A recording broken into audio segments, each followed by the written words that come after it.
The alien fleet hung above the smoldering sky like a line of jagged knives. Cities below were reduced to ash and hollowed stone, smoke plumes curling into the night as if the planet itself was sighing. The commander of the assault ship, Verax, leaned against the railing of the observation deck with the casual air of someone watching a tedious performance. He had seen this spectacle a dozen times across a dozen worlds.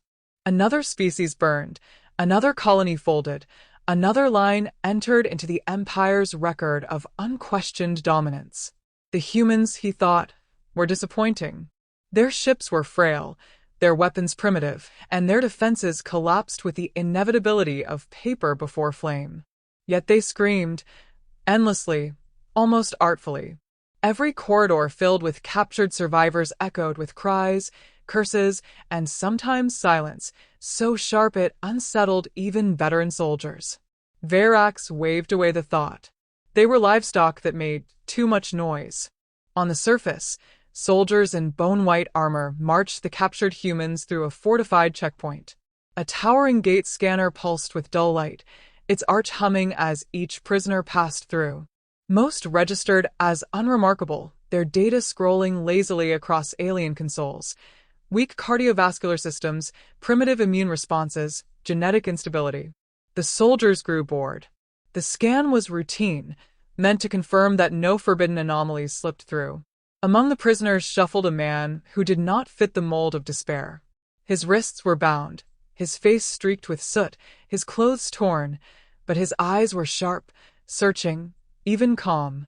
He walked without slouching, and though bruised, there was a faint smile on his lips, as if the destruction around him had not touched something essential inside. The alien officer scanning the line noticed and frowned. He gestured impatiently for the human to step forward. The scanner's glow brightened as the man moved beneath it. For a heartbeat, nothing. Then the machine froze. Lights along its arch flared, alarms screeched, and lines of code cascaded in frantic bursts. Soldiers straightened, weapons rising instinctively. The officer cursed, slamming at the console. The display did not malfunction. It repeated the same words in an unblinking, merciless script. Subject has survived direct contact with Apex God. The room's air shifted. Even the machinery seemed to quiet, as though unwilling to draw attention. Soldiers stared at the human, then at each other, their grips on their rifles uncertain. The officer's mandibles clicked, betraying a tremor. No subject had ever been marked with such a classification. It was not a phrase meant for mortals. It belonged to the Empire's oldest myths, whispered half as doctrine and half as nightmare.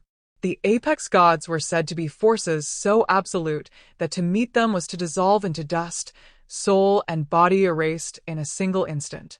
Survival was unthinkable. The human tilted his head, watching the panic bloom.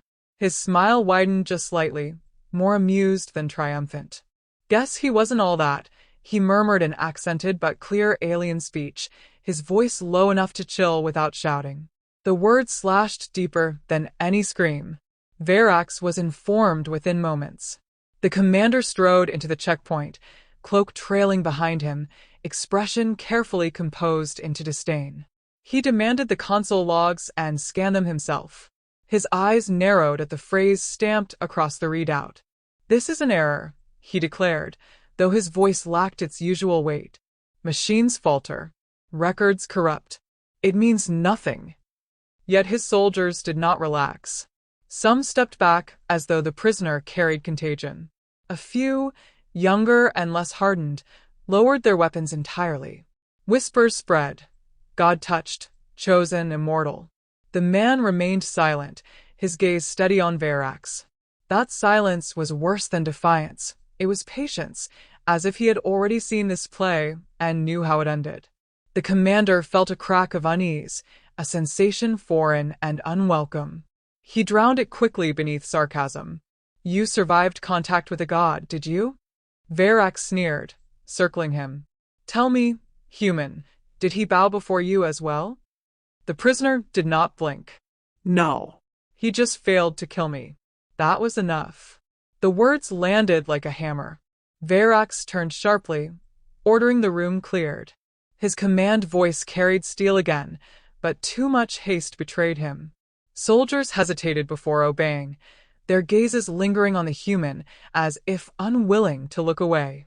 Fear, seeded in seconds, spread quietly but irrevocably. When the chamber was nearly empty, Verax approached the prisoner alone. His claws tapped the bindings on the man's wrists, testing their strength. He wanted to see weakness, some sign of bluff.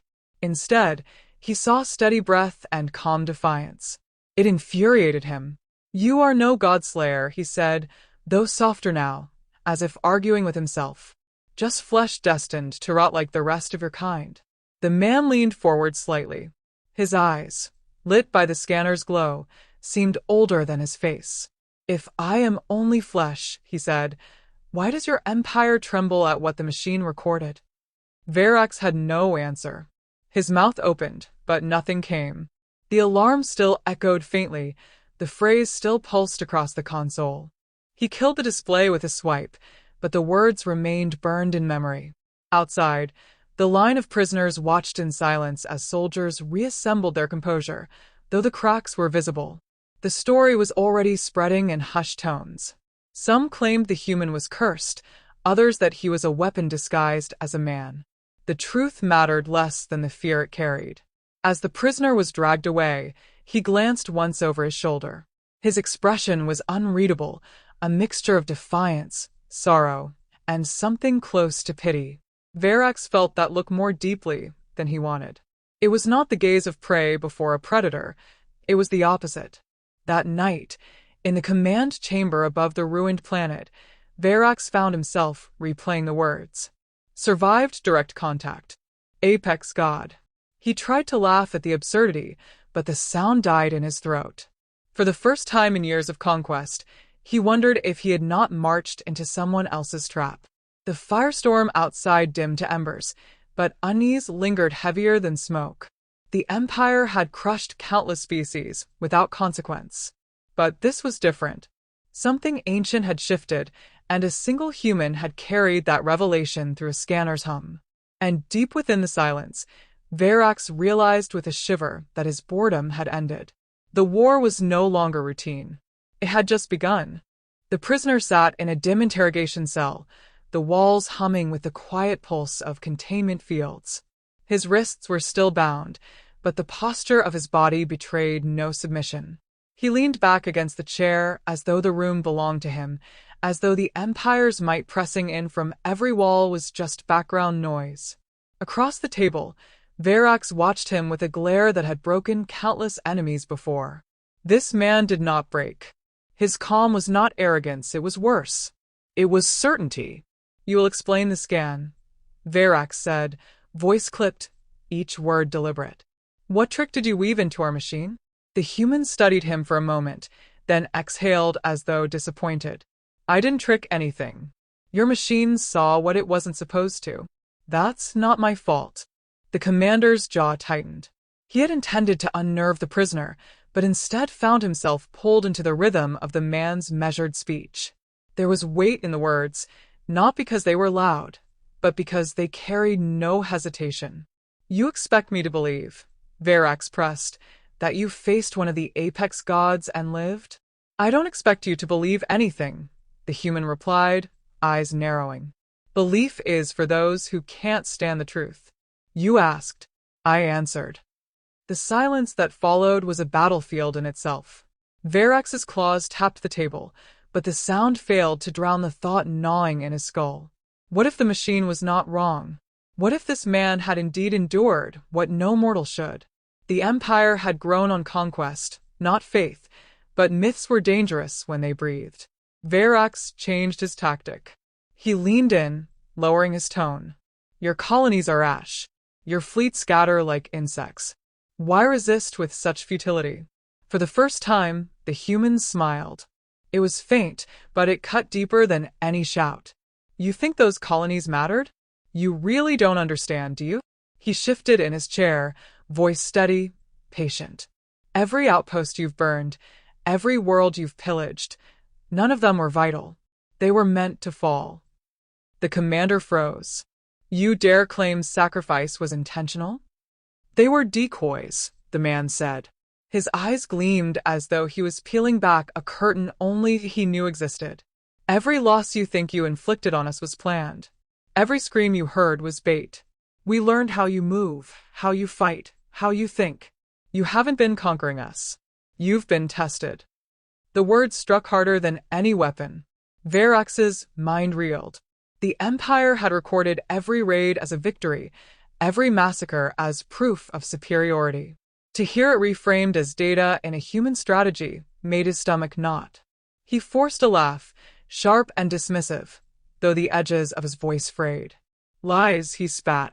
You have no such reach, no such foresight. The prisoner leaned forward now, closing the space between them with nothing but presence. Then tell me, he said softly, why does your fleet keep dying in ways you cannot explain? The chamber lights flickered as though punctuating his words. Verax's hand twitched toward the console, summoning the latest reports. He had not meant to, but he needed to see them again. The dreadnought that had vanished in a corridor of folding space, the carrier that had been lured into an ambush no maps recorded, the comm relays that had gone dark without a trace of battle. He had dismissed these as anomalies, the cost of war.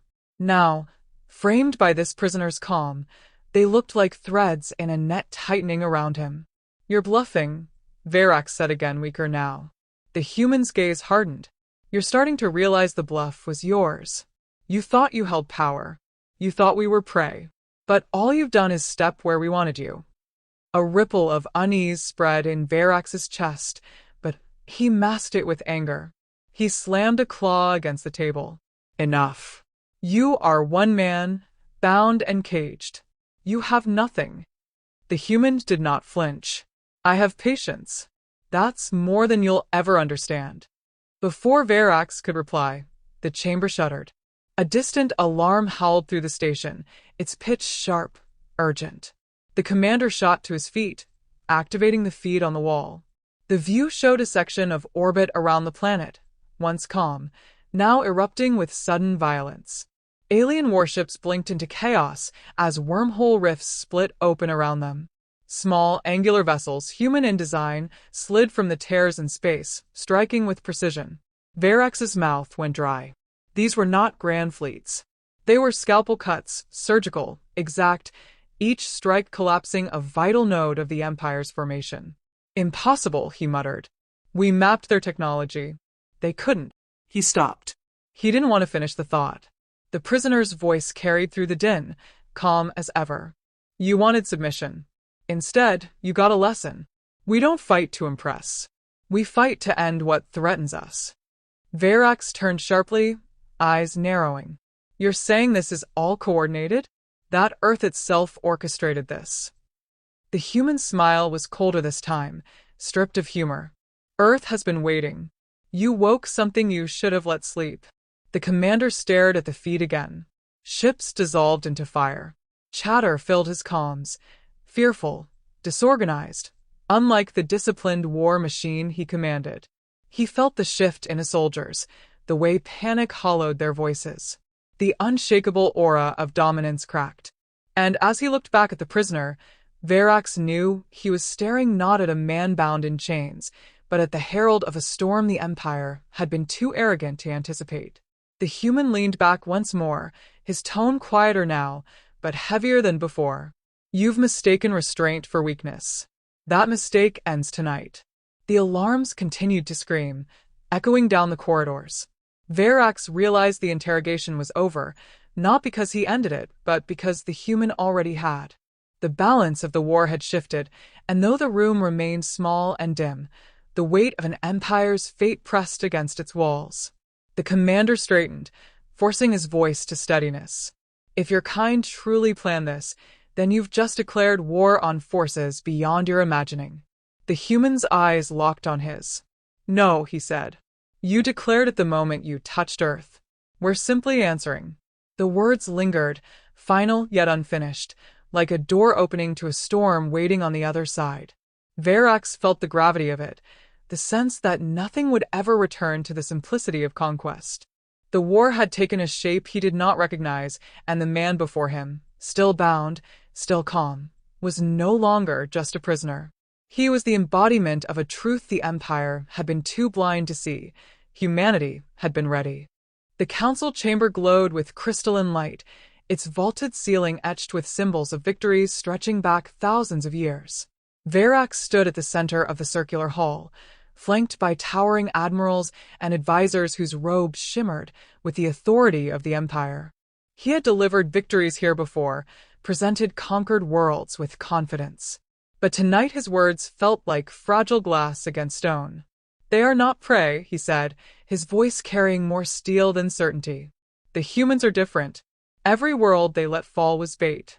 Their resistance is not desperation, it is calculation. And now they strike with precision we cannot match." A murmur rose around the chamber, a mix of disbelief and ridicule. An elder counselor leaned forward, mandibles twitching in disdain. "You return from a raid with stories of myths and tricks. One prisoner unsettles you, and suddenly you claim the Empire is in danger? You dishonor this council with superstition." Verax's jaw tightened. "I am not speaking of superstition. I am speaking of fleets lost without explanation, of wormholes appearing where no charts record them, of soldiers whispering that humans are touched by gods. Fear is spreading faster than orders can contain." Another admiral snorted, his voice dripping contempt. "Then quell the fear. Execute the prisoner, and erase the rumor. A single anomaly does not challenge the Empire's dominion." For a moment, Verax considered agreeing. It would be simpler. Yet the image of the human's steady eyes, the calm certainty in his voice, returned unbidden. Killing him would silence nothing. It would only confirm the whispers. "Dismissing this will be our undoing," Verax said, forcing the chamber to meet his gaze. I saw what he knew. He spoke as though every defeat we suffered was written in advance. He did not boast, he warned. And I believe him. The chamber erupted in overlapping arguments. Some demanded immediate retaliation, calling for the largest fleet the Empire could muster to descend upon Earth and crush it into silence. Others urged caution, their voices tremulous, betraying cracks in their confidence. The Council had faced rebellions before, even full-scale wars, but this was different. The word human had begun to carry weight it had never deserved, and none of them could explain why. Amid the chaos, a messenger drone entered, projecting a signal across the chamber. The voice that filled the air was not alien. It was human. Calm, measured, unnervingly steady. "This is Earth," the voice said. "Cease your attacks. Withdraw your fleets. If you do not, we will stop pretending to be civilized." The chamber froze. The words were not shouted, not even sharpened with threat. They were spoken with quiet certainty, like a judge delivering a sentence already decided. For the first time in centuries, the council was silent. Verax felt the words lodge in his chest. He had delivered countless ultimatums in his time, each designed to instill dread. None had carried this strange, suffocating gravity. He glanced around the chamber. Admirals who once mocked now stared at the projection with unease. Even the elder counselor who dismissed him earlier looked unsettled. The signal ended, leaving only the hum of the chamber's crystalline walls. After a long pause, one admiral found his voice. "They dare threaten us? They are insects." But his words rang hollow, like armor dented beyond repair. Verax did not answer.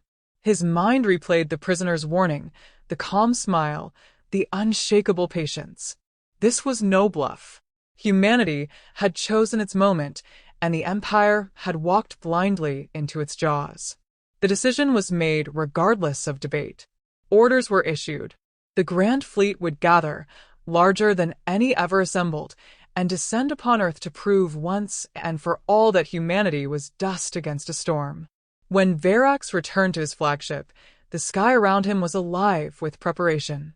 Ships massed in formation, their engines blazing like a swarm of suns. To the untrained eye, it was overwhelming power. To him, it was desperation disguised as strength. The prisoner was transferred to the ship's lowest hold, shackled and watched, yet Verax visited him once more. The man sat as before, calm, unbowed. "They are coming for your world," Verax said, voice sharp, testing. The Empire will burn Earth until nothing remains. What will your patience buy you then? The human raised his eyes slowly, almost pitying. You still think Earth is waiting to be defended. You don't realize, we've already set the board. Your fleets are walking into a game you cannot win. You underestimate us, Verax snapped. No, the man replied softly. I understand you too well. You believe size is strength. You believe fear will break us. But we learned long ago that survival isn't about being bigger. It's about being willing to do what the bigger won't. Verax turned away, unwilling to meet the calm certainty that unsettled him more than any threat. The fleet departed within the day, wormholes tearing open to carry them across the stars. Verax stood on the command deck, surrounded by shimmering displays of power, yet his chest felt hollow. Reports came in as ships maneuvered toward Earth's orbit, filling the void with an armada so vast it blotted out constellations. At first, all was quiet. No resistance. No fleets rushing to intercept. It seemed almost too easy. Admirals began to smirk, mocking the fear that had seeped into their bones. Then the stars themselves shifted. Wormholes rippled open across the darkness, not chaotic, but deliberate, forming a lattice that swallowed sections of the fleet whole. Human ships poured through, not in grand armadas but in precise strikes, each targeting a vital artery of the Empire's formation. Communications fractured. Supply lines vanished. Warships that had stood untouchable for centuries crumbled within minutes. On the deck, Verax's officers shouted for countermeasures, for order, but their voices rang with panic. He watched as entire wings of the fleet disintegrated, not through overwhelming force, but through terrifying efficiency. This was no war for glory. It was extermination of threats, executed with the coldness of a surgeon cutting diseased flesh. The prisoner's words returned to him. We fight to end what threatens us. Verax gripped the railing, the truth settling heavier than any defeat. The humans had not risen to meet the Empire's war. They had been waiting for it, sharpening their knives in silence. And now, with the galaxy watching, they revealed what they had always been. Predators who had mastered patience. The fleet screamed around him, collapsing piece by piece, and for the first time in his long career, Verax felt something unfamiliar coil in his chest. Not anger, not pride, fear. The battle was only beginning, but the outcome was already written. Humanity had stopped pretending. The void was littered with wreckage. Alien hulls, once symbols of imperial invincibility, now spun lifeless among fractured stars. The silence that followed the slaughter was worse than the battle itself. It carried the weight of finality. What had taken the Empire centuries to build had unraveled in hours, undone by an enemy they had mocked as primitive. On the bridge of his crippled flagship, Verax stood motionless, his claws gripping the railing until they trembled. For the first time in his life, he felt what his enemies must have felt under his rule, helplessness before something greater. He watched as the remaining human vessels moved methodically through the debris, their precision unrelenting. There was no gloating, no reckless pursuit of glory. They disabled surviving ships, severed escape vectors, and left no chance for resurgence. The efficiency was chilling. Humanity was not basking in triumph. They were securing inevitability. Behind him, officers slumped at their posts, their eyes hollow. The pride of the Empire had been gutted, and with it their faith in superiority. Whispers that had begun as rumor now settled as truth. The humans were God-touched. Even those who clung to disbelief could not explain what their eyes had witnessed. A transmission request blinked on the console. It came from the humans. Verax hesitated, then accepted. The projection filled the bridge with the image of the same man who had unsettled him from the moment of capture. Still bound, though his posture made the restraints meaningless, the prisoner regarded him calmly, as if he had been waiting for this moment all along. It's over, the man said quietly. His voice was not triumphant, it was measured, final. You can keep fighting if pride demands it, but pride doesn't change outcomes. Verax snarled despite himself. You slaughtered thousands of our ships, butchered our fleets, and now you speak, as though this was mercy. The human's gaze softened with something like pity. If it were vengeance, there would be nothing left of you. We're not here to erase. We're here to stop what should never have begun. The words struck deeper than accusations. Verax realized then that the humans did not crave conquest. They had no interest in empire. Their war was not one of expansion, it was one of survival, sharpened into something merciless. A second figure joined the projection, a human commander dressed in muted armor. He spoke with the same terrifying calm. Surrender your remaining forces. We'll not enslave your worlds or strip them bare. But your empire is finished. Governance will continue under our oversight. You may call it partnership if that eases the wound. The chamber fell silent. Officers looked to Verax, waiting for defiance, for the fire that had carried them across galaxies. Instead, he felt only the hollow ache of inevitability. He turned his gaze to the prisoner.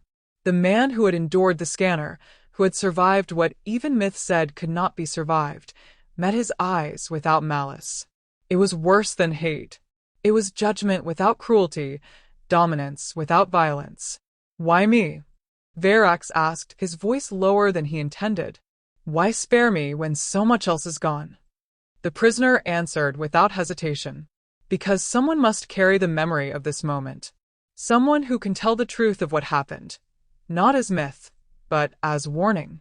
The weight of the answer pressed harder than chains. Verax felt the empire crumbling not only in ships and soldiers, but in spirit. To live under human oversight was not slavery, it was humiliation. Yet it was also survival, and he found himself clinging to it with the same desperation he had once mocked in others. Around the galaxy, reports of surrender multiplied. Colonies that had once sworn loyalty to the Empire declared allegiance to the new order. Entire fleets laid down arms, their crews muttering prayers to humans as though they were divine. The myth of survival against a god had already rooted itself in countless minds, and myths were harder to kill than armies. As the remains of the council fractured, Verax was summoned once more, not to lead, but to serve. The humans placed him as a governor under their supervision, a position both humiliating and vital. His task was not to rule but to witness, to embody the fall of arrogance and the dawn of a new hierarchy. In the quiet of his quarters, he replayed the human broadcast that had silenced the council. Stop attacking, or we stop pretending to be civilized. Each time he heard it, the chill returned. He had dismissed it as bravado, but he knew now it was truth. Humanity had unmasked themselves. What the Empire faced was not savagery, but discipline sharpened by centuries of surviving their own chaos. They had never been asleep. They had only been patient. On Earth, the man who had first triggered the scanner stood on a balcony overlooking a horizon untouched by fire. He breathed in the air as though it carried both weight and freedom. Around him, leaders whispered of alliances, of a galaxy suddenly rearranged. Yet he remained distant, his thoughts heavy. We never wanted this, he said to the commander beside him. But they forced our hand. They reminded us of what we are. The commander studied him quietly. And what are we? The man's eyes lingered on the stars, where wreckage still drifted unseen. His expression carried neither pride nor sorrow, only certainty. We're the species that survives gods. That's what they'll remember. The night deepened, the silence vast and unbroken. Somewhere out there, empires quaked, myths rewrote themselves, and fear wore a new face. Humanity did not celebrate. There was no victory song, no triumphal cry. There was only the quiet knowledge that the galaxy had changed forever, and that change could never be undone. The man turned away from the horizon, leaving only his final words in the air. They think we've awakened. The truth is, we never slept.